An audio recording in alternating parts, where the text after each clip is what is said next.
Welcome to Ricken Records in the Vinylarium. But of course, I'm not Ricken Records. I'm Garage Geek, and I'm in the garage being a geek.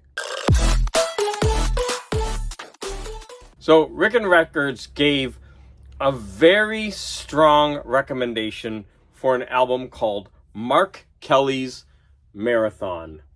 Let's go ahead and listen to his recommendation.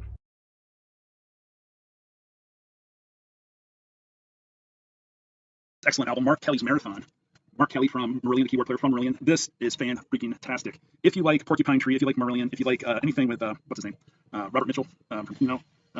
This is a great album. Got the song Amelia in 3 parts about Amelia Earhart. Excellent concept there. When I Fell, This Time Puppets, 2051, Trail of Tears, Brief History. Definitely recommend this record.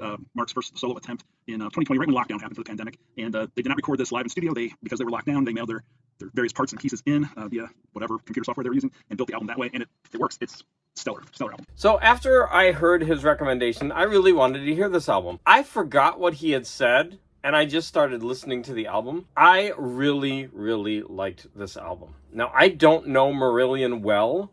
I have heard some of their songs. The structure of this album is basically in 3 parts.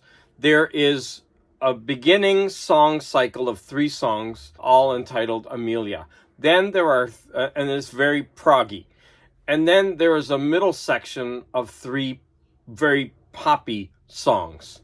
And then there is an end cycle of 4 songs about a future space travel called 2051.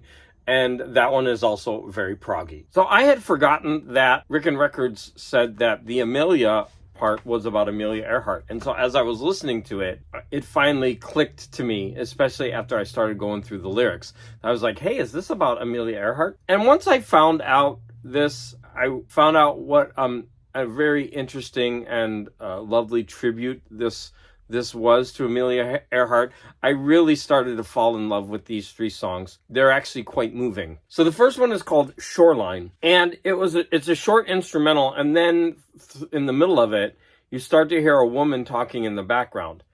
And later, I realized that is Amelia Earhart's actual voice. I believe this song, the Shoreline one, takes place after the other 2, because I believe the Shoreline is what is shown in the cover of the album. This Shoreline. We'll talk a little bit more about the cover of the album later, but a lot of the stuff that is mentioned in the 3 Amelia songs are here, right here on this Shoreline. So the second song is called Whistling at the Sea. Water's blue below. What's really interesting about the singer on this album is that he very much sounds like Peter Gabriel initially, but then he has his own style as well.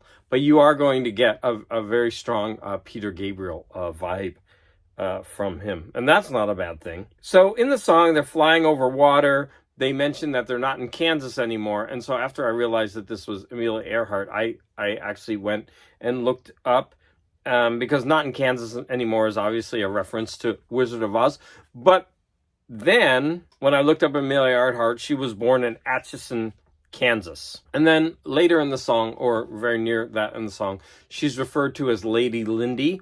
And I wondered about that too, so I guess that refers to Lindbergh. So she's the Lady Lindbergh, who, also a very famous aviator. Now, something that confused me about this is that in the 3rd song, which is called 13 Bones, there's a point of view of someone else talking about being with Amelia. And so this is where I was mistaken, because I thought she was alone when she died or when she disappeared. But she was actually with another person, and his name was Frank Noonan, who was her navigator.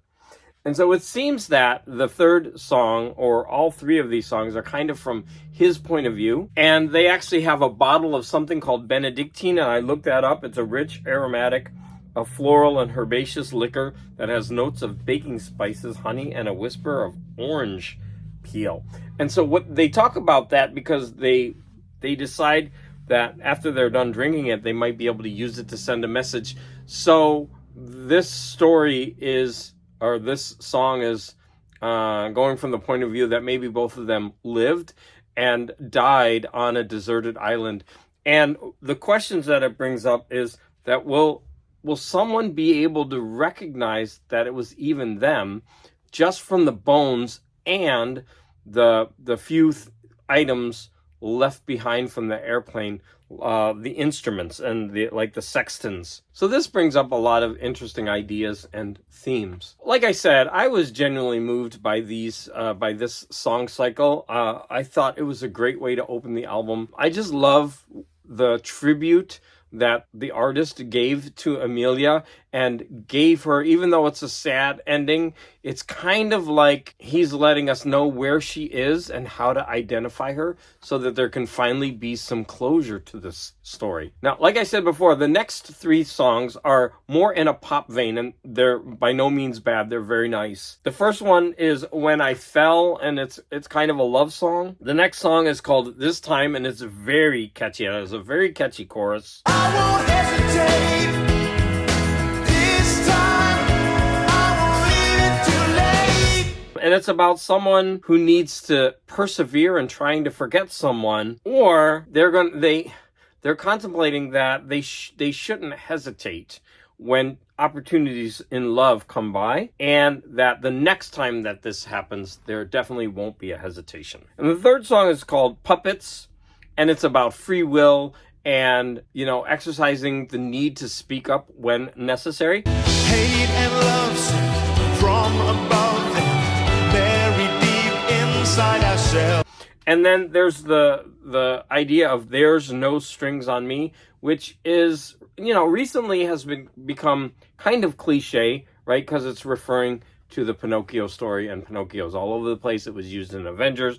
I don't know if he used it first or Avengers with Ultron. But like I said, that idea is starting to come up more and more. But you know what? It is a song about puppets, so what can you do? Now, the final song cycle, like I said, is called 2051, and it's about a space voyage leaving Earth and the troubles along the way. Maybe they're out for exploration. Maybe they're going for colonization. To be honest, I didn't delve into the lyrics too much because the lyrics weren't available for this album. It was just through listening. And like I said, this goes back into being proggy again. It is a very enjoyable end to the album. So Ricken Records, I want to say thank you for introducing me to this album. It's a really, really nice album. The cover is gorgeous. And I do want to take the time just to talk about the cover a little bit, because I was a little bit confused by the cover. So I get everything here. They're right here. I don't know if you can see it, but there's a crashed plane. There are bones, bleached bones in the sand. In the foreground, there are the instruments, like the sextant and everything. And what's interesting about the sextant and these other equipment, they seem to have eyes that are looking at you. There is a globe on the sand.